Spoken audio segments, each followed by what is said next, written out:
ছেলে মেয়েদেরকে নামাজের আদেশ করেন।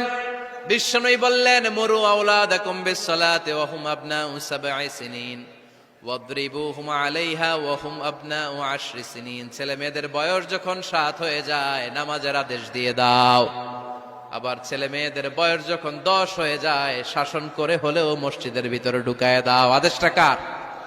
চিল্লায় বলতে হবে, আদেশটা কার? আউয়ালু মা ইউহাসাবু বিহিল আবদু ইয়াউমাল কিয়ামাতি আস-সালাহ।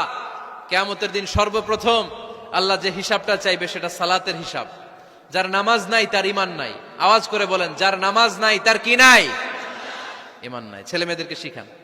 অনেকে 4 ওয়াক্ত নামাজ পড়ায়, ছেলে মেয়েদেরকে ফজরের সময় ডাকেন, আছে না নাই? যদি জিজ্ঞেস করি কেন ডাকেন না, কয় আদরের ছেলে, একটু ঘুমাক। আচ্ছা, ভোর 5টার দিকে যদি আপনার ঘরে আগুন লাগে কি করবেন?